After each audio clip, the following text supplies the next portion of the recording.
இன்டர்ஃபேஸ்னா என்ன அப்படின்னு பார்க்கலாம். இன்டர்ஃபேஸ் அப்படின்றது அப்ஸ்ட்ராக்ட் கிளாஸ் மாதிரி தான், பட் கொஞ்சம் வித்தியாசம் இருக்கு.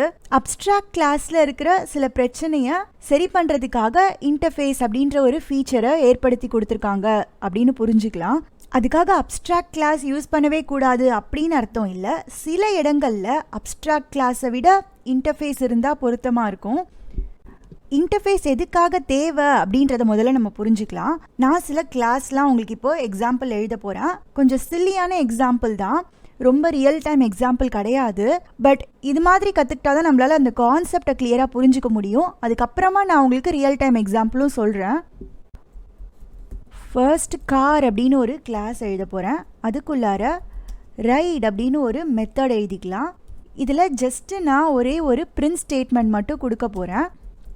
You are riding a car அப்படின்னு கொடுத்துக்கலாம். இதே மாதிரி பைக் அப்படின்னும் நான் இன்னொரு கிளாஸ் ஒன்று க்ரியேட் பண்ண போகிறேன். அதுக்குள்ளேயும் இதே மெத்தட் தான், you are riding a bike அப்படின்னு கொடுத்துக்கலாம். இதை தவிர மெக்கானிக் அப்படின்னு இன்னொரு கிளாஸ் எழுதிக்கலாம். இந்த கிளாஸ்க்குள்ளார செக் அப்படின்னு ஒரு மெத்தட் நான் எழுத போகிறேன். இந்த மெத்தட் ஏதோ ஒரு ஆப்ஜெக்டை இன்புட்டாக வாங்கிக்க போகுது. எய்தர் கார் ஆப்ஜெக்ட் இல்லை பைக் ஆப்ஜெக்ட் இல்லையா, நம்ம கார் ஆப்ஜெக்டை இன்புட்டாக வாங்கிக்கலாம். இதுக்குள்ளார செக்கிங் அப்படின்னு ஒரு மெசேஜை பிரிண்ட் பண்ணிவிட்டு c.ride அப்படின்னு கால் பண்ணிக்கலாம். இப்போ நான் என்ன பண்ண போகிறேன்னா, ஃபஸ்ட்டு மெக்கானிக் ஆப்ஜெக்ட் ஒன்று க்ரியேட் பண்ண போகிறேன். Mechanic new mechanic. இதே மாதிரி கார் ஆப்ஜெக்ட் ஒன்று க்ரியேட் பண்ணிக்கலாம். இப்போ நான் என்ன பண்ண போகிறேன்னா, இந்த மெத்தடை இன்வோக் பண்ண போகிறேன். மெக்கானிக் கிளாஸ்க்குள்ளே செக் அப்படின்ற மெத்தட் இருக்கு இல்லையா, அதை இன்வோக் பண்ண போகிறேன். ஸோ மெக்கானிக் ஆப்ஜெக்ட் வச்சு தான் இன்வோக் பண்ண முடியும். m.check இந்த வெஹிக்கிளை செக் பண்ணு அப்படின்ற மாதிரி. எந்த வெஹிக்கிள் அப்படின்றத சொல்லணும்ல, இதுக்கு ஏதாவது ஒரு ஆப்ஜெக்டை பாஸ் பண்ணணும், இந்த காரை செக் பண்ணு அப்படின்ற மாதிரி. ஸோ அதனால இந்த c அப்படின்ற கார் ஆப்ஜெக்டை நான் இதுக்கு பாஸ் பண்ண போகிறேன். அது இங்கே இருக்கிற இந்த ரைட் மெத்தடை இன்வோக் பண்ணும். ஓகே, நம்ம இப்போ ரன் பண்ணி பார்க்கலாம். செக்கிங் அப்படின்னு வருது, you are riding a car அப்படின்னு வருது. பைக் ஆப்ஜெக்ட் ஒன்று நான் கிரியேட் பண்ணிக்கிறேன். இப்போ இந்த பைக்கை நான் செக் பண்ணணும், அதாவது இந்த செக் மெத்தடை இந்த பைக்குக்காக நான் இன்வோக் பண்ணணும். அப்போ நான் என்ன பண்ணலாம், m.check அப்படின்னு கொடுத்துட்டு பைக் அப்படின்னு என்னால் கொடுக்க முடியாது. உடனே எரர் வந்துருச்சு. ஏன்னா இந்த மெத்தட் கார் ஆப்ஜெக்டை மட்டும்தான் ரிசீவ் பண்ணிக்கிற மாதிரி நம்ம எழுதியிருக்கோம். அப்போது இது பைக் ஆப்ஜெக்டையும் ரிசீவ் பண்ணணும்னா இதே மெத்தடை மறுபடியும் எழுதிட்டு பைக் ஆப்ஜெக்ட் ரிசீவ் பண்ணுற மாதிரி வைக்கலாம். பட் அது கரெக்டான ப்ராக்டிஸாக இருக்காது. ஏன்னா ஆப்ஜெக்ட் ஓரியன்ட் ப்ரோக்ராமிங்கில் குறிப்பாக இந்த மாதிரி ரிடண்டன்ட் கோடை நம்ம எழுதக்கூடாது. இதே மெத்தடை மறுபடியும் எழுதி ஆப்ஜெக்டை மட்டும்தான் நம்ம மாற்றுறோம். பட் அதுக்கு பதிலாக வேறு ஒன்று செஞ்சு நம்மளால் அதை அவாய்ட் பண்ண முடியும். ஓவர்லோடிங்கோட கன்ஃபியூஸ் பண்ணிக்காதீங்க. ஓவர்லோடிங்கில் வேறு வழி இல்லை, நம்ம கொடுத்து தான் ஆகணும் டிஃப்ரெண்ட் டேட்டா டைப்க்கு, அதனால அந்த மாதிரி கொடுக்குறோம். பட் இந்த இடத்துல ரெண்டு மெத்தடை நம்ம கிரியேட் பண்ணுறதை அவாய்ட் பண்ண முடியும். எப்படி அப்படின்னு கேட்டிங்கன்னா, நம்ம இன்னொரு கிளாஸ் ஒன்று கிரியேட் பண்ணிக்கலாம். கிளாஸ் வெஹிக்கிள் அப்படின்னு ஒரு பேஸ் கிளாஸ் நான் கிரியேட் பண்ண போகிறேன். அந்த கிளாஸ்க்குள்ளார வாய்ட் ரைட் அப்படின்ற இந்த மெத்தடை மட்டும் நான் எழுதியிருக்கேன். ஆனால் அதை நான் டிஃபைன் பண்ணவே இல்லை. உள்ள நான் இந்த டெஃபினிஷனை எம்டியாக கொடுக்க போகிறேன். அண்ட் கார் எக்ஸ்டென்ஸ் வெஹிக்கிள் அப்படின்னு கொடுத்துடலாம். அதே மாதிரி பைக் எக்ஸ்டென்ஸ் வெஹிக்கிள். இப்போ நான் என்ன பண்ணலான்னா, இந்த செக் மெத்தட் வெஹிக்கிள் ஆப்ஜெக்டை ரிசீவ் பண்ணிக்கும் அப்படின்னு நான் சொல்லிடலாம். ஏன்னா இந்த வெஹிக்கிள் அப்படின்றது பேஸ் கிளாஸ். பைக் கார் ரெண்டுத்துக்கும் பொதுவாக மேலே இருக்குது, சூப்பர் கிளாஸாக இருக்குது. கார் பைக் ரெண்டுமே அந்த வெஹிக்கிள் கிளாஸை எக்ஸ்டெண்ட் பண்ணிக்குது. அதனால நான் பொதுவாக வெஹிக்கிள் ஆப்ஜெக்டை ரிசீவ் பண்ணிக்கிட்டு v.ride அப்படின்னு என்னால் கொடுக்க முடியும். அப்போது இந்த மெத்தடுக்கு கார் ஆப்ஜெக்டை பாஸ் பண்ணாலும் இந்த வெஹிக்கிள் ரிசீவ் பண்ணிக்கும். அதே மாதிரி பைக் ஆப்ஜெக்டை பாஸ் பண்ணாலும் இந்த v அப்படின்ற வெஹிக்கிள் வேரியபிள் ரிசீவ் பண்ணிட்டு எந்த ஆப்ஜெக்ட் அதுக்குள்ளார இருக்கோ, ஆக்சுவலாக எதை ரெஃபர் பண்ணிக்கிட்டு இருக்கோ அதுக்கு தகுந்த மாதிரி நம்ம ரைட் மெத்தடை அது கால் பண்ணிக்கும். கார்னா காருக்குள்ளே இருக்கிற ரைட் மெத்தட், பைக்னா பைக்குள்ளே இருக்கிற ரைட் மெத்தட். இந்த மெத்தடை இன்வோக் பண்ணும்போது இந்த மாதிரி சியையும் என்னால் பாஸ் பண்ண முடியும், பியையும் என்னால் பாஸ் பண்ண முடியும். ஏன்னா பேஸ் கிளாஸோட இந்த ஆப்ஜெக்ட் வேரியபிள் இதோட ரெண்டுத்தோட ரெஃபரன்ஸையும் வாங்கி அதால் ஸ்டோர் பண்ண முடியும்னு நமக்கு தெரியும் இல்லையா. ஸோ அந்த கான்செப்ட் தான். இப்போ நான் இதை ரன் பண்ணுறேன். பார்த்தீங்கன்னா முதல்ல செக்கிங்னு வருது, அப்புறம் you are riding a car, அப்புறம் செக்கிங்னு வந்துட்டு you are riding a bike அப்படின்னு வருது. ஏன்னா முதல்ல நம்ம கார் ஆப்ஜெக்டை பாஸ் பண்ணி இந்த மெத்தடை இன்வோக் பண்ணோம், ரெண்டாவது பைக் ஆப்ஜெக்டை பாஸ் பண்ணி இன்வோக் பண்ணியிருக்கோம். இது உள்ளார வந்து செக்கிங்னு பிரிண்ட் பண்ணிடுது, அப்புறம் v.ride அது கால் பண்ணுது, வியை வச்சு தான் கால் பண்ணுது. பட் விக்குள்ளார கார் அது ரெஃபர் பண்ணிக்கிட்டு இருந்ததுன்னா கரெக்டாக காருக்குள்ளே இருக்கிற ரைட் மெத்தடை கால் பண்ணுது. அதே மாதிரி விக்குள்ளார பைக் ஆப்ஜெக்ட் இருந்துச்சுன்னா பைக்குக்குள்ளே இருக்கிற ரைட் மெத்தடை அது கரெக்டாக பிக் பண்ணி கால் பண்ணுது. இதுதான் டைனமிக் பைண்டிங் அப்படின்னு நம்ம ஆல்ரெடி பார்த்துருந்தோம் இல்லையா. ஸோ இங்கே இந்த செக் அப்படின்ற மெத்தட் கார் ஆப்ஜெக்டையும் அக்செப்ட் பண்ணிக்குது, பைக் ஆப்ஜெக்டையும் அக்செப்ட் பண்ணிக்குது. அது எப்படி அது மாதிரி செய்ய முடியுது அப்படின்னா, நம்ம வெஹிக்கிள் அப்படின்னு ஒரு சூப்பர் கிளாஸ் டிஃபைன் பண்ணோம். அந்த சூப்பர் கிளாஸை கார் பைக் ரெண்டுமே எக்ஸ்டெண்ட் பண்ணிக்குது, இன்ஹெரிட் பண்ணிக்குது. அதனால இந்த மாதிரி ரிசீவ் பண்ண முடியுது. அதே மாதிரி v.ride அப்படின்னு கால் பண்ணும்போது கரெக்டான மெத்தட் எப்படி பிக் ஆகுது அப்படின்னு பார்த்தீங்கன்னா, ரைட் அப்படின்ற ஒரு டம்மி மெத்தடை நம்ம பேஸ் கிளாஸ்லையும் டிஃபைன் பண்ணி வச்சுருக்கோம். இங்கே இந்த மாதிரி ஒரு மெத்தடை நம்ம டிஃபைன் பண்ணலன்னா அது கால் பண்ணவே விடாது. ஏன்னா v அப்படின்ற வெஹிக்கிள் ஆப்ஜெக்டை வச்சு தானே ஆக்சுவலாக இன்வோக் பண்ணுறோம். அதனால அந்த கிளாஸில் அப்படி ஒரு மெத்தட் இருந்தால் தான் அது நம்மளை கால் பண்ணவே விடும். இங்கே இந்த மெத்தடுக்குள்ளார தான் நம்ம எதுவுமே எழுதலைல்ல. ஸோ அதனால டெஃபினிஷனே இல்லாமல் டைரெக்டாக செமிகோலன் நம்ம கொடுத்துடலாம்.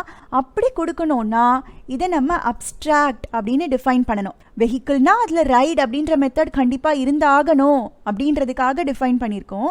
ஓகே, ஸோ இந்த கிளாஸையும் நம்ம அப்ஸ்ட்ராக்ட் கிளாஸாக கொடுத்து தான் ஆகணும், அதுக்குள்ளே ஒரு மெத்தடாவது அப்ஸ்ட்ராக்ட்னு இருந்துச்சுன்னா.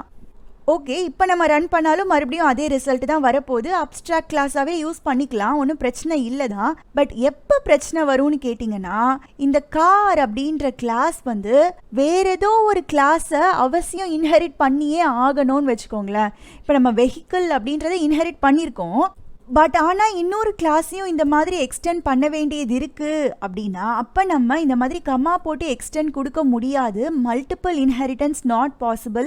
ஏன் அது நாட் பாசிபிள் அப்படின்றதெல்லாம் நம்ம இதுக்கு முன்னாடி பார்த்துருக்கோம். அப்போ என்னதான் பண்ணுறது, ஜாவாவில் 2 கிளாஸை இன்ஹெரிட்டே பண்ண முடியாதா அப்படின்னு கேட்டிங்கன்னா அப்போ தான் இன்டர்ஃபேஸ் அப்படின்ற கான்செப்ட் நமக்கு யூஸ் ஆகும். இப்போ நான் என்ன கொடுக்க போகிறேன்னா, அப்ஸ்ட்ராக்ட் கிளாஸ்னு கொடுக்காம இதை நான் இன்டர்ஃபேஸ் அப்படின்னு டிஃபைன் பண்ண போகிறேன். வெஹிக்கிள்னே கொடுத்துக்கலாம், பட் நான் ரைடபிள் அப்படின்னு பேர் மாற்ற போகிறேன். ஏன்னா இதுக்குள்ளே ரைட் அப்படின்ற ஒரே ஒரு மெத்தடை மட்டும்தான் நம்ம டிஃபைன் பண்ணியிருக்கோம். யூஸ்வலாக இன்டர்ஃபேஸ்க்கெலாம் இந்த மாதிரி ஏபிள் அப்படின்ற சஃபிக்ஸ் வரும் மோஸ்ட்லி. வெஹிக்கிள்னே வச்சுக்கிட்டாலும் ஒன்றும் தப்பு கிடையாது. இப்போது எக்ஸ்டென்ஸ் வெஹிக்கிள்னு நம்ம கொடுத்தோம் இல்லையா, அந்த மாதிரி எக்ஸ்டென்ஸ் கீவேர்டு யூஸ் பண்ணக்கூடாது. இன்டர்ஃபேஸ்க்குலாம் நம்ம இம்ப்ளிமெண்ட்ஸ் அப்படின்னு சொல்லணும். கிட்டத்தட்ட எக்ஸ்டென்ஸ் மாதிரி தான். எப்படி ஒரு கிளாஸை நீங்கள் எக்ஸ்டெண்ட் பண்ணணும்னா எக்ஸ்டென்ஸ்ன்னு சொல்கிறீங்களோ, அதே மாதிரி இப்போ இன்டர்ஃபேஸை நான் இந்த கிளாஸ்க்கு இம்ப்ளிமெண்ட் பண்ணிக்கிறேன் அப்படின்னு சொல்லணும். இன்ஹெரிட் பண்ணுற மாதிரி தான் அர்த்தம். கிளாஸை இன்ஹெரிட் பண்ணணும்னா எக்ஸ்டென்ஸ், இன்டர்ஃபேஸை இன்ஹெரிட் பண்ணணும்னா இம்ப்ளிமெண்ட்ஸ். இம்ப்ளிமெண்ட்ஸ் ரைடபிள் அப்படின்னு கொடுத்துக்கலாம். அதே மாதிரி இங்கேயும் கொடுத்துக்கிறேன், பைக் இம்ப்ளிமெண்ட்ஸ் ரைடபிள். இங்கே நம்ம ரைடபிள் அப்படின்னு ரிசீவ் பண்ணிக்கலாம். எப்படி நம்ம பேஸ் கிளாஸ் வேரியபிள் வச்சு ரிசீவ் பண்ணிப்போமோ அதே மாதிரி தான். இந்த இடத்துல நம்ம அப்ஸ்ட்ராக்ட் அப்படின்ற கீவேர்ட் கொடுக்கணுன்னே அவசியம் கிடையாது. ஏன்னா இன்டர்ஃபேஸ் அப்படின்னு நீங்கள் கொடுத்துட்டீங்கனாலே அந்த இன்டர்ஃபேஸ்க்குள்ளே நீங்கள் கொடுக்குற எல்லா மெத்தடுமே அப்ஸ்ட்ராக்ட் மெத்தடாக தான் இருக்க முடியும். இப்போ அப்ஸ்ட்ராக்ட் கிளாஸ் எடுத்துக்கிட்டீங்க அப்படின்னா அதுக்குள்ளே நீங்கள் அப்ஸ்ட்ராக்ட் மெத்தட் எழுதலாம். ப்ளஸ் வேறு ஏதாவது நார்மல் மெத்தடை நீங்கள் டிஃபைன் பண்ணணுன்னாலும் பண்ணிக்கலாம் இல்லையா. பட் இன்டர்ஃபேஸில் எந்த மெத்தடையும் நீங்கள் டிஃபைனே பண்ண முடியாது. இருந்தால் அதுக்குள்ளே அப்ஸ்ட்ராக்ட் மெத்தட் மட்டும்தான் இருக்கணும். அதே மாதிரி இது உள்ளே இருக்கிறது எல்லாமே பப்ளிக் மெத்தட் பை டிஃபால்ட். நீங்கள் கொடுக்கணும்னு அவசியம் இல்லை, டிஃபால்ட்டாகவே பப்ளிக் அப்ஸ்ட்ராக்ட் அப்படின்னு தான் அது எடுத்துக்கும். நம்ம இங்கே முன்னாடி பப்ளிக் அப்ஸ்ட்ராக்ட் அப்படின்னு டைப் பண்ணுறது கிடையாது. இருந்தாலும் அதுவாகவே எல்லா மெத்தடையுமே பப்ளிக் அப்ஸ்ட்ராக்ட் அப்படின்னு தான் இன்டர்ஃபேஸ்க்குள்ளார எடுத்துக்கும். ஸோ பப்ளிக்காக அது எடுத்துக்குது அப்படின்றதுனால இந்த இடத்துல நம்ம பப்ளிக் கொடுக்காம விட்டோன்னா அது பேக்கேஜ் ஃபுல்லாக மட்டும் விசிபிள்ன்ற மாதிரி இருக்கும்ல, அந்த மாதிரி அது செய்ய விடாது. அதனால தான் எனக்கு ரெட்டில் காமிக்குது. ஸோ அதனால் நம்ம இதையும் பப்ளிக் அப்படின்னு கொடுத்துடலாம். இப்போ நான் ரன் பண்ணுறேன், எனக்கு அதே ரிசல்ட் தான் வருது.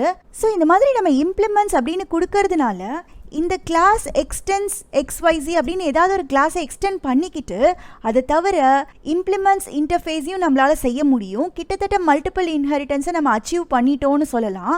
ஒன்றுக்கும் மேற்பட்ட இன்டர்ஃபேஸை கூட நம்ம கமா கொடுத்து இந்த இடத்துல இம்ப்ளிமெண்ட் பண்ணிக்கலாம். எவ்வளோ இன்டர்ஃபேஸை வேணாலும் இம்ப்ளிமெண்ட் பண்ணிக்கலாம். பட் எக்ஸ்டெண்ட் பண்ணும்போது ஒரு கிளாஸை மட்டும்தான் எக்ஸ்டெண்ட் பண்ண முடியும். ஸோ இம்ப்ளிமெண்ட் பண்ணுறோம் அப்படின்னா நம்ம அந்த மெத்தடை டிஃபைன் பண்ணி தான் ஆகணும். இங்கே பாருங்கள், அந்த type car must implement the inherited abstract method ridable dot ride. நீங்கள் ரைடபிளை இம்ப்ளிமெண்ட் பண்ணியிருக்கீங்கல்ல, அப்போ ரைடுன்ற மெத்தடை டிஃபைன் பண்ணுங்க அப்படின்னு சொல்லுது. இதுக்குள்ளே இன்னும் நிறையா மெத்தட் இருந்துச்சுன்னா அந்த எல்லா மெத்தடையும் நம்ம இந்த கிளாஸ்க்குள்ளார இம்ப்ளிமெண்ட் பண்ணி தான் ஆகணும். பண்ணாமல் இருக்கிறதுக்கு அதை அலோவ் பண்ணாது. இந்த இன்டர்ஃபேஸ் ரைடபிள் இருக்கு இல்லையா, இதுக்கு நம்ம ஆப்ஜெக்ட் கிரியேட் பண்ணி பார்க்கலாம். நியூ ரைடபிள் அப்படின்னு என்னால் ஆப்ஜெக்டை கிரியேட் பண்ண முடியாது. cannot instantiate the type readable அப்படின்னு சொல்லுது. பட் நீங்கள் என்ன பண்ணலான்னா இந்த ரைடபிள் அப்படின்ற ரெஃபரன்ஸ் வேரியபிளுக்கு அது இம்ப்ளிமெண்ட் பண்ணுற கிளாஸ் இருக்கு இல்லையா, பைக்கோ இல்லை கார் ஆப்ஜெக்டையும் நீங்கள் அசைன் பண்ணலாம். நியூ கார் அப்படின்னு என்னால் இந்த மாதிரி கொடுக்க முடியும், அதை அக்செப்ட் பண்ணிக்கும். அதே மாதிரி நியூ பைக்குன்னு கொடுத்துக்கலாம். ஆனால் புது ரைடபிள் ஆப்ஜெக்டே நம்மளால் க்ரியேட் பண்ண முடியாது. இந்த மாதிரி பண்ண முடியறதுனால தான் இங்கேயும் நம்ம ரைடபிள் ஆர் அப்படின்னு ரிசீவ் பண்ணிக்க முடியுது. இங்கே காரை பாஸ் பண்ணும்போது அது காரை ரிசீவ் பண்ணிக்குது, பைக்கை பாஸ் பண்ணும்போதும் பைக்கை ரிசீவ் பண்ணிக்குது. இதை நீங்கள் ஓவராலாக இன்டர்ஃபேஸ்னால் என்ன அப்படின்ற கான்செப்டை எப்படி புரிஞ்சுக்கலான்னா, அந்த இன்டர்ஃபேஸ் வந்து வாட் டு டூ அப்படின்றத சொல்லும், but not how to do. ஓகேங்களா? அதாவது ரைடபிள் அப்படின்ற இன்டர்ஃபேஸை எந்த கிளாஸ்லாம் இம்ப்ளிமெண்ட் பண்ணுதோ அது ரைட் அப்படின்ற மெத்தடை இம்ப்ளிமெண்ட் பண்ணியே ஆகணும் அப்படின்னு சொல்லுது. அதாவது வாட் டு டூ, என்ன பண்ணணுன்றதை சொல்லிடுது. ஆனால் அதை எப்படி பண்ணணும்னு அது டிஃபைன் பண்ணாது. எப்படி பண்ணணுன்றது வந்து அந்த கிளாஸில் அவங்க சௌகரியத்துக்கு தகுந்த மாதிரி அதை டிஃபைன் பண்ணிக்கலாம். அந்த இன்டர்ஃபேஸை இம்ப்ளிமெண்ட் பண்ணுற கிளாஸ் எல்லாம் இதுக்குள்ளார இருக்கிற மெத்தடை எல்லாத்தையும் டிஃபைன் பண்ணியே ஆகணும். அதுக்கு ஒரு டெஃபினிஷனை கொடுக்கணும், இப்படி தான் பண்ணணும் அப்படின்ட்டுன்னு. ஸோ அதனால தான் interface defines what to do but not how to do. ஒருவேளை இந்த மெத்தடை என்னால் டிஃபைன் பண்ண முடியாது அப்படின்னு நீங்கள் நினச்சிங்கன்னா அப்போ நீங்கள் இதை அப்ஸ்ட்ராக்ட் கிளாஸாக வச்சிங்கன்னா ஓகே, ஒன்றும் பிரச்சனை இல்லை. வேறு ஏதாவது மெத்தட்லாம் டிஃபைன் பண்ணிக்கலாம், ரைடபிளை இம்ப்ளிமெண்ட்டும் பண்ணிக்கலாம். இந்த ரைட் மெத்தடை டிஃபைன் பண்ணாமல் விட்டுடலாம். எப்போ அப்படின்னா இந்த கிளாஸை நீங்கள் அப்ஸ்ட்ராக்ட்னு கொடுத்தா மட்டும்தான் அதை அக்செப்ட் பண்ணிக்கும். அப்ஸ்ட்ராக்ட்னு கொடுக்காத நார்மல் கிளாஸ் எல்லாம் இந்த ரைடபிள்குள்ளார இருக்கிறது எல்லாத்தையும் இம்ப்ளிமெண்ட் பண்ணி தான் ஆகணும், எல்லா மெத்தடையும். இன்டர்ஃபேஸ் இருக்கிறதுனால தான் நம்மளால் மல்டிபிள் இன்ஹெரிட்டன்ஸையும் அச்சீவ் பண்ண முடியுது. அந்த பாயிண்ட்டையும் நீங்கள் ஞாபகம் வச்சுக்கணும்.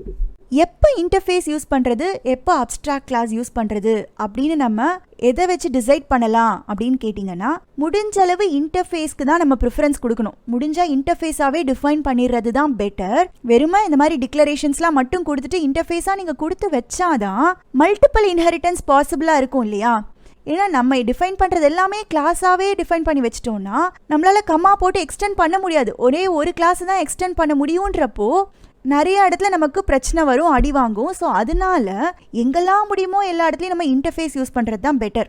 பட் ஒருவேளை அதை நீங்கள் கிளாஸாக கொடுத்து அதுக்குள்ளே வேறு சில மெத்தட்ஸ்லாமும் டிஃபைன் பண்ண வேண்டியது இருக்குது அப்படின்ற கட்டாயம் இருக்கும்போது, அதாவது இந்த மாதிரி டிக்ளேர் பண்ணாலாம் மட்டும் போகாது, சில மெத்தட்லாம் நான் டிஃபைன் பண்ணியே ஆகணும் அப்படின்னா இன்டர்ஃபேஸ்க்குள்ளே அது டிஃபைன் பண்ண விடாது இல்லையா? ஸோ அதனால அந்த மாதிரி சுச்சுவேஷனில் நம்ம அப்ஸ்ட்ராக்ட் கிளாஸ் யூஸ் பண்ணிக்கலாம்.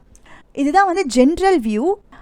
ஜாவாவை டெவலப் பண்ணும்போது இன்டர்ஃபேஸ் அப்ஸ்ட்ராக்ட் கிளாஸ்லாம் வச்சதுக்கான காரணம் வந்து இப்போ நான் சொன்ன இந்த கான்செப்டை பேஸ் பண்ணி தான். ஓகேங்களா? பட் இப்போ ஜாவா வந்து ரீசெண்டாக பார்த்தீங்கன்னா நிறைய சேஞ்சஸ் கொண்டு வந்துட்டாங்க. என்னென்னா இன்டர்ஃபேஸ்க்குள்ளாரையும் நீங்கள் டிஃபைன் பண்ணிக்கலாம் அப்படின்ற மாதிரிலாம் சில எக்ஸெப்ஷன்ஸ் கொண்டு வந்துட்டாங்க. அதை நான் என்னன்றதை சொல்கிறேன் நான் உங்களுக்கு. இன்டர்ஃபேஸ் அப்படின்னாலே அதுக்குள்ளே இந்த மாதிரி மெத்தட் டிக்ளரேஷன்ஸ் மட்டும்தான் இருக்கணும், டெஃபினிஷனே இருக்கக்கூடாது அப்படின்ற நோக்கத்தோடு தான் இன்டர்ஃபேஸ்ன்ற கான்செப்டையே டெவலப் பண்ணாங்க ஜாவாவில். பட் இப்போ ரீசெண்டாக ஏற்படுற டெவலப்மெண்ட்ஸ் மற்ற லாங்குவேஜுக்கெலாம் ஈடு கொடுக்கணும் அப்படின்றதுனால இன்டர்ஃபேஸ்க்குள்ளாரையும் மெத்தட் டெஃபினிஷனை அலோவ் பண்ணால் பரவாயில்ல அப்படின்னு ஃபீல் பண்ணாங்க. ஸோ ஜாவா 1.8 வெர்ஷன்லேருந்து இன்டர்ஃபேஸ்க்குள்ளார மெத்தடை டிஃபைன் பண்ணிக்கலாம் அப்படின்னு அலோவ் பண்ணாங்க. அது வந்து டிஃபால்ட் மெத்தட்ஸ் அப்படின்னு சொல்லுவோம். இதுக்கு முன்னாடி வெர்ஷன் 1.7லலாம் நீங்கள் ட்ரை பண்ணிங்கன்னா அது டிஃபைன் பண்ண விடாது. பட் ஜாவா 1.8லேருந்து டிஃபால்ட் மெத்தட் அப்படின்ற ஒரு கான்செப்டை இன்ட்ரடியூஸ் பண்ணாங்க. அந்த நியூ ஃபீச்சர் படி நம்மளால் இன்டர்ஃபேஸ்க்குள்ளாரையும் மெத்தடை டிஃபைன் பண்ண முடியும். இப்போ நான் சும்மா ஏதோ ஒரு மெத்தட் உங்களுக்கு டிஸ்பிளே அப்படின்னு டிஃபைன் பண்ண போகிறேன். இதுக்குள்ளார உள்ள நம்ம ஹலோ ஃப்ரம் ரைடபிள் இன்டர்ஃபேஸ் அப்படின்னு நம்ம ஒரு பிரிண்ட் மெசேஜ் கொடுத்துக்கலாம். எனக்கு ரெட் கலரில் காமிக்குது abstract methods do not specify a body. இது வந்து அப்ஸ்ட்ராக்ட் மெத்தட் தானே நீங்கள் டிஃபைன் பண்ணணும், நீங்கள் ஏன் பாடிலாம் ஸ்பெசிஃபை பண்ணுறீங்க, பண்ணாதீங்க அப்படின்னு எரர் சொல்லுது. டிஃபைன் பண்ணணும் அப்படின்னா நம்ம இந்த மெத்தடை டிஃபால்ட் அப்படின்னு சொல்லணும். இப்போ எனக்கு எரர் போயிடுச்சு பாருங்க. டிஃபால்ட் அப்படின்ற கீவேர்டை நான் முன்னாடி கொடுத்தேன்னா அப்போ அது இன்டர்ஃபேஸ்க்குள்ளார என்ன மெத்தடை டிஃபைன் பண்ண அலோவ் பண்ணும், எந்த பிரச்சனையும் இல்லாமல். ஓகே, இந்த மெத்தடை எப்படி நம்ம கால் பண்ணலாம் அப்படின்னு பார்த்தீங்கன்னா, இந்த ரைடபிள் இன்டர்ஃபேஸ்க்கு நம்மளால ஆப்ஜெக்ட் கிரியேட் பண்ண முடியாது. பட் கார் ஆப்ஜெக்ட் கிரியேட் பண்ணி அதோட ரெஃபரன்ஸை அசைன் பண்ணிக்கலாம் இல்லையா? இல்லைனா இந்த கார் ஆப்ஜெக்டே எடுத்துக்கோங்களேன். அந்த சி அப்படின்ற கார் ஆப்ஜெக்டை வச்சே என்னால் டிஸ்பிளே அப்படின்ற மெத்தடை இன்வோக் பண்ண முடியும். சி அப்படின்றது கார் ஆப்ஜெக்ட். கார் கிளாஸ்க்குள்ளார டிஸ்பிளேன்ற மெத்தட் கிடையாது. பட் அதுதான் ரைடபிளை இம்ப்ளிமெண்ட் பண்ணுதில்ல. ரைடபிள்குள்ளார இருக்கிற டிஸ்பிளேன்ற மெத்தடை கார் ஆப்ஜெக்ட் வச்சே என்னால் இன்வோக் பண்ண முடியும். இப்போ நான் ரன் பண்ணுறேன். இந்த இடத்துல ஹலோ ஃப்ரம் ரைடபிள் இன்டர்ஃபேஸ் அப்படின்னு கரெக்டாக வருது. இதே மாதிரி இன்னும் நிறைய டிஃபால்ட் மெத்தட்ஸ்லாம் கொடுக்க அலோவ் பண்ணுதா அப்படின்னு நீங்களா செக் பண்ணி பாருங்கள். ஓகே, இந்த மெத்தடை ஓவர் ரைட் பண்ண முடியுமா, டிஃபால்ட் மெத்தடையும் ஓவர் ரைட் பண்ண அலோவ் பண்ணுதான்னு நம்ம செக் பண்ணி பார்த்துடலாம். பப்ளிக் வாய்ட் டிஸ்பிளே அப்படின்னு இந்த கார் கிளாஸ்க்குள்ளார நான் டிஃபைன் பண்ண போகிறேன். இந்த டிஸ்பிளேன்ற மெத்தட் ஆல்ரெடி இங்கேயும் நம்ம டிஃபைன் பண்ணியிருக்கோம். ஹலோ ஃப்ரம் கார் கிளாஸ் அப்படின்னு கொடுத்துக்கலாம். இப்போ நம்ம இங்கே கார் ஆப்ஜெக்ட் வச்சு தான் இன்வோக் பண்ணுறோம். இதுக்கு முன்னாடி டிஸ்பிளேன்ற மெத்தட் கார் கிளாஸ்க்குள்ளார இல்லாமல் இருந்துச்சு. இப்போ நம்ம எழுதிட்டோம். ரன் பண்ணனா எனக்கு ஹலோ ஃப்ரம் கார் கிளாஸ்னு வருது. இதுக்குள்ளார நம்ம ஓவர் ரைட் பண்ணிட்டதுனால இந்த மெத்தடை அது இன்வோக் பண்ணுது. ஸோ ஆக மொத்தம் நம்ம என்ன புரிஞ்சுக்கணும் அப்படின்னா, இன்டர்ஃபேஸ்க்குள்ளார மெத்தடை டிஃபைன் பண்ண இப்போ நியூ ஜாவாவில் அலோவ் பண்ணுறாங்க. பண்ணிக்கலாம், இந்த மாதிரி மெத்தடை டிஃபைன் பண்ணிக்கலாம். பண்ணும்போது டிஃபால்ட்டுன்ற கீவேர்ட் யூஸ் பண்ணணும். அண்ட் இந்த டிஃபால்ட் மெத்தட்ஸை நம்மளால் ஓவர் ரைடும் பண்ண முடியும். இன்டர்ஃபேஸ்க்குள்ளார நம்மளால் வேரியபிள்ஸ் கூட டிஃபைன் பண்ண முடியும். இன்ட் மேக்ஸ் ஸ்பீட் அப்படின்னு நான் டிஃபைன் பண்ண போகிறேன்.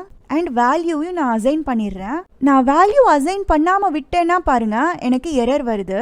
என்ன சொல்லுதுன்னா, max field may not have been initialise, நீங்கள் அதை இனிஷியலைஸ் பண்ணி தான் ஆகணும் அப்படின்னு சொல்லுது. ஏன்னா அது வந்து ஒரு ஃபைனல் ஃபீல்டு அப்படின்னு சொல்லுது. நம்ம இனிஷியலைஸ் பண்ணிடுவோம். ஆக்சுவலாக என்னென்னா, பை டிஃபால்ட் இன்டர்ஃபேஸில் இருக்கிற எல்லா வேரியபிள்ஸுமே அது ஃபைனல் வேரியபிளாக தான் கன்சிடர் பண்ணிக்கும். ஃபைனல்னா கான்ஸ்டன்ட், அந்த வேரியபிளோட வேல்யூவை நம்மளால் மாற்றவே முடியாது.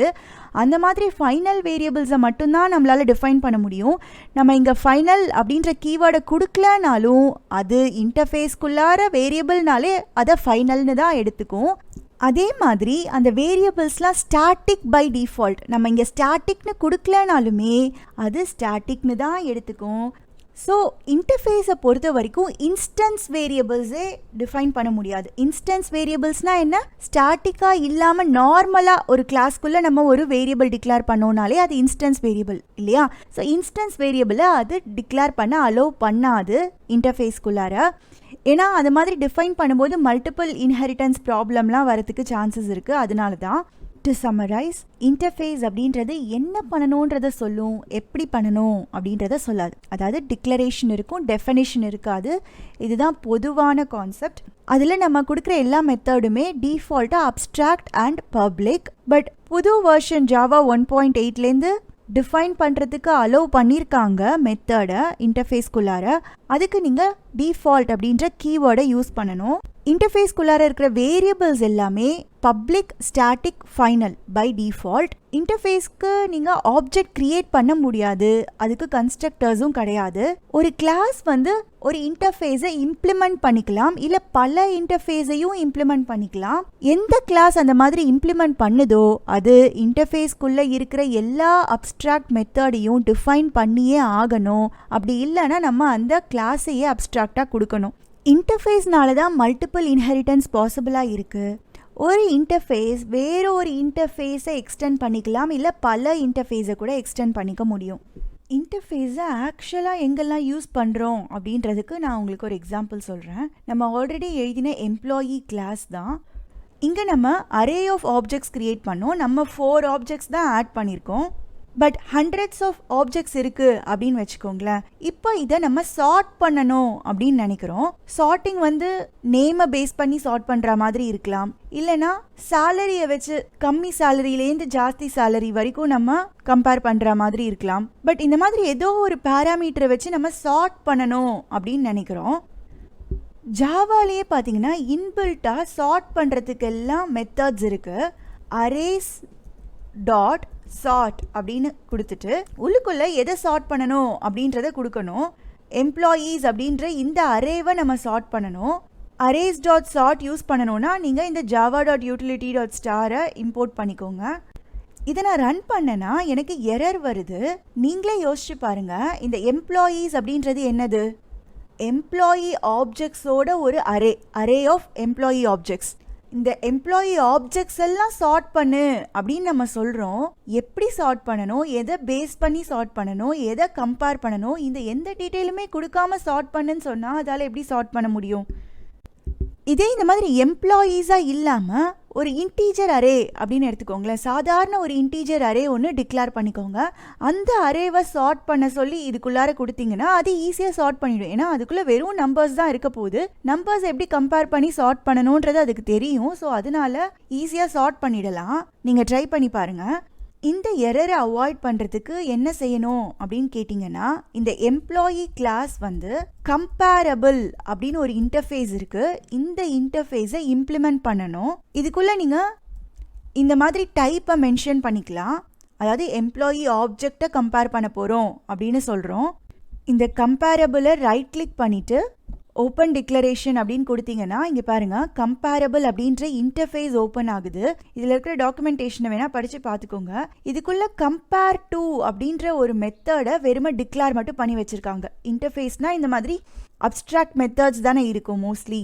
இந்த இன்டர்ஃபேஸை நம்ம எங்கே இம்ப்ளிமெண்ட் பண்ணுறோமோ அந்த இடத்துல இந்த மெத்தடை நம்ம டிஃபைன் பண்ணணும். எப்படி கம்பேர் பண்ணணும் அப்படின்றத டிஃபைன் பண்ணணும். ஸோ இந்த கிளாஸ்க்குள்ளார நம்ம கம்பேர் டு அப்படின்ற மெத்தடை டிஃபைன் பண்ணிடலாம். இது ஒரு ஆப்ஜெக்டையே இன்புட்டாக வாங்கிக்க போகுது. இங்கே பார்த்தீங்கன்னா டைப் ஆப்ஜெக்ட் அப்படின்றதுக்காக இந்த மாதிரி கொடுத்துருக்காங்க. இந்த டைப் அப்படின்றது தான் நம்ம இங்கே மென்ஷன் பண்ணுறோம். இந்த இடத்துல நம்ம மென்ஷன் பண்ணுறோம்ல, இதுதான் அந்த டைப். எம்ப்ளாயி அப்படின்ற டைப்பில் நம்ம ஒரு ஆப்ஜெக்டை ரிசீவ் பண்ணிக்க போகிறோம். ஸோ எம்ப்ளாயி ஆப்ஜெக்ட் ஒன்று கிடைக்க போகுது. இது ஒரு இன்டீஜரை ரிட்டர்ன் பண்ணுற மாதிரி நம்ம எழுதணும். ஸோ ரிட்டர்ன் டைப் இன்ட் அப்படின்னு கொடுத்துக்கலாம். இந்த இடத்துல என்ன ரிட்டர்ன் பண்ணணும் அப்படின்றத பற்றி டிஸ்கிரைப் பண்ணியிருக்காங்க பாருங்க. ஏதோ ஒரு நெகட்டிவ் நம்பர் இல்லைனா 0 இல்லைனா பாசிட்டிவ் நம்பர் ஏதாவது ஒன்று ரிட்டர்ன் பண்ணணும்.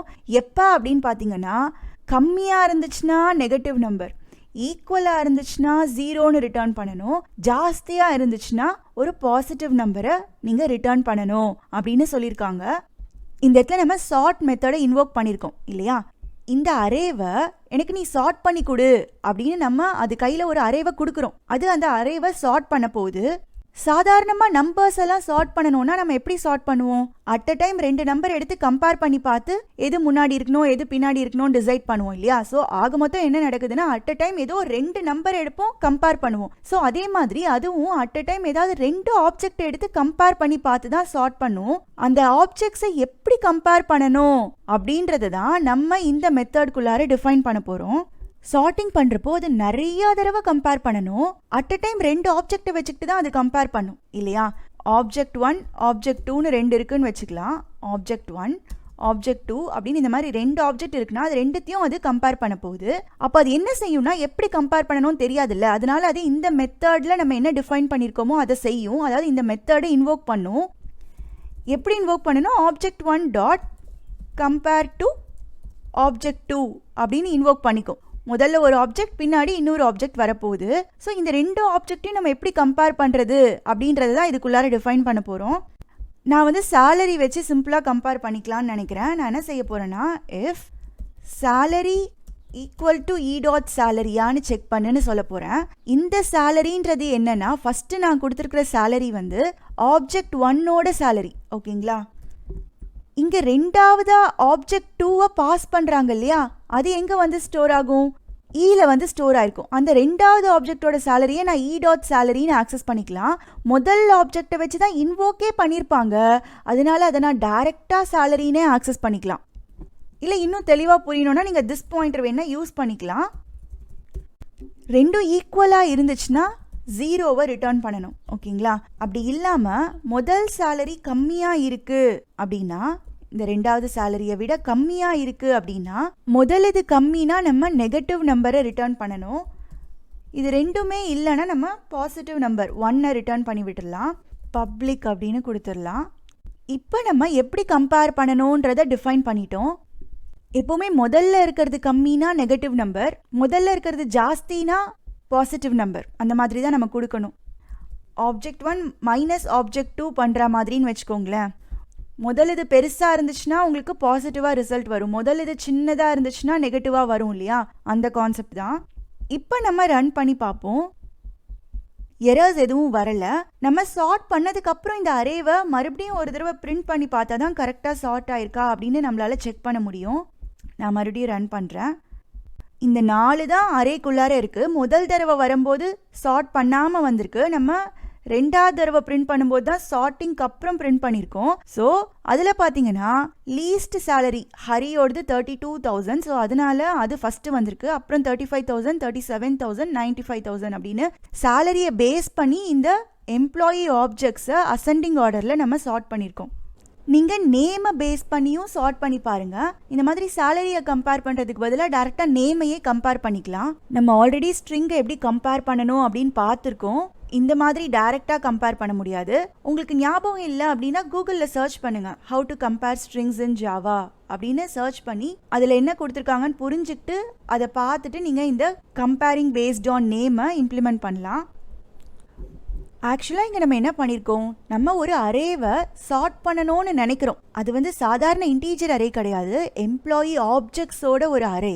அந்த மாதிரி அரேவை நம்ம பாஸ் பண்ணும்போது அதுக்கு சார்ட் பண்ண தெரியல. இந்த மாதிரி ஆப்ஜெக்ட்ஸ் எல்லாம் சார்ட் பண்ணணும் அப்படின்னா அது என்ன சொல்லுதுன்னா, கம்பேரபிள் இன்டர்ஃபேஸை நீ இம்ப்ளிமெண்ட் பண்ணு, அப்போ தான் என்னால் சார்ட் பண்ண முடியும் அப்படின்னு சொல்லுது. இந்த கம்பேரபிள் இன்டர்ஃபேஸை இம்ப்ளிமெண்ட் பண்ணுறதுனா என்ன அர்த்தம்? ஆக்சுவலாக இந்த கம்பேர் டு அப்படின்ற மெத்தடை நம்ம டிஃபைன் பண்ணணும் அப்படின்ற அந்த கண்டிஷனை அங்கே வைக்கிறாங்க.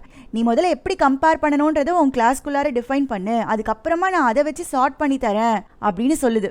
ஸோ அதனால நம்ம என்ன பண்ணியிருக்கோம்னா, இந்த கம்பேரபிள் இன்டர்ஃபேஸை இம்ப்ளிமெண்ட் பண்ணிவிட்டு இந்த கம்பேர் டு அப்படின்ற மெத்தடை நம்ம டிஃபைன் பண்ணியிருக்கோம். நமக்கு எப்படி தேவையோ அந்த மாதிரி கம்பேர் பண்ணுறதுக்காக டிஃபைன் பண்ணியிருக்கோம். இந்த மாதிரி டிஃபைன் பண்ணாதான் சார்ட் பண்ணும்போது அதால் கம்பேர் பண்ண முடியும். நம்ம எழுதியிருக்கிற அந்த மெத்தடை வச்சுக்கிட்டு அது ரெண்டு ஆப்ஜெக்டாக எடுத்து கம்பேர் பண்ணி பார்த்து நமக்கு சார்ட் பண்ணி கொடுக்குது. இந்த இன்டர்ஃபேஸை ஓப்பன் பண்ணி பார்த்தீங்கன்னா அதுக்குள்ளே எதுவுமே கிடையாது. இன்டர்ஃபேஸ்னு ஒரு பேர் கொடுத்துருக்காங்க, கம்பேரபிள்னு ஒரு பேர். உள்ளுக்குள்ளார கம்பேர் டு அப்படின்ற மெத்தடோட டிக்ளரேஷன் மட்டும்தான் இருக்குது. இது மூலமாக என்ன சொல்ல வராங்க, எந்த கிளாஸ்லாம் இந்த கம்பேரபிள் இன்டர்ஃபேஸை இம்ப்ளிமெண்ட் பண்ணுதோ அந்த கிளாஸ்லாம் இந்த மெத்தடை டிஃபைன் பண்ணி ஆகணும் அப்படின்ற ஒரு கண்டிஷனை செட் பண்ணி வைக்கிறாங்க. அவ்வளோதான், அதுக்கு தான் இந்த இன்டர்ஃபேஸ் யூஸ் ஆகுது. இந்த மாதிரி ஆப்ஜெக்ட்ஸை வச்சு சார்ட் பண்ணணுன்றப்போ இந்த அரேஸ் டாட் சார்ட் நமக்கு என்ன சொல்லுதுன்னா, நீ முதல்ல கம்பேரபிள் இன்டர்ஃபேஸை இம்ப்ளிமெண்ட் பண்ணு, அதுக்கப்புறமா நான் சார்ட் பண்ணுறேன் அப்படின்னு சொல்லுது. அதனால நம்ம எழுதியிருக்கிற கிளாஸில் இதை இம்ப்ளிமெண்ட் பண்ண வேண்டியதாக இருக்குது. இம்ப்ளிமெண்ட் அப்படின்னா என்ன பண்ணணும்னா, ஆக்சுவலாக இந்த மெத்தடை டிஃபைன் பண்ணணும், அதுதான் அந்த இம்ப்ளிமெண்டேஷன். அதுக்குள்ளே என்னென்ன அப்ஸ்ட்ராக்ட் மெத்தட்லாம் இருக்கோ அது எல்லாத்தையும் டிஃபைன் பண்ணணும். இந்த கேஸில் ஒரே ஒரு மெத்தட் தான் இருந்துச்சு, அதை நம்ம டிஃபைன் பண்ணிட்டோம். இந்த எக்ஸாம்பிளை தெளிவாக புரிஞ்சுக்கிட்டிங்கன்னா இன்டர்ஃபேஸ் அப்படின்றது எதுக்கு வச்சுருக்காங்க, அதை எந்த மாதிரி யூஸ் பண்ணுறோம் அப்படின்றது உங்களுக்கு நல்லா புரிஞ்சிடும்.